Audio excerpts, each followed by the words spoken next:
he actually is a highly respected graph writer.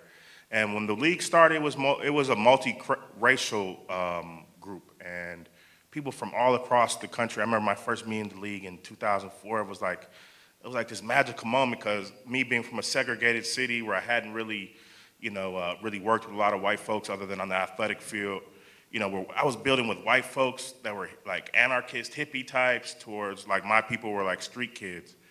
And the league was do it yourself. It was like, go in your community, get it done. And over the years, we were like the original Occupy, I think, in a certain extent, because a lot of stuff that we were doing back in the day was similar to that.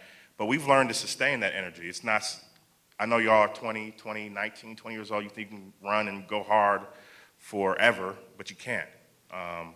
There's always some type of thing that stops you from doing what you got to do. And what we've been able to do is sustain our movement. And we've been able to do that through technology. Over a couple weeks ago, we had this thing in DC called Barack Talk. We had 30,000 people tune in live.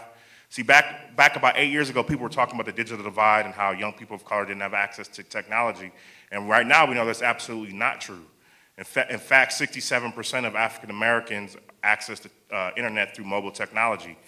And the most active users on Twitter are African Americans.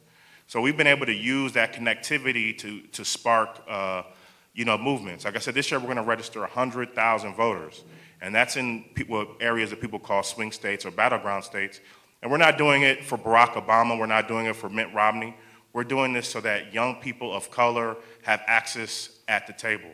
We have this saying inside the league. It says, if you're not at the table, you're at the menu. Since the league started, we've had dozens of people from our network get elected, whether it's at the statewide level, whether it's at the citywide level, the countywide level. We've helped mayors get elected. We've changed policy. And every time I turn on the news, people say, young people, they're apathetic. They don't care. But you guys are in a room at 8:30 or 7:30 on a Tuesday night listening to us talk about something boring like politics. I know that's not the case. And so when we're looking at this next year, I want all of us to get involved. Even if you're going to vote for Ron Paul, I want you to get out there and push the conversation, because our generation is getting its ass kicked.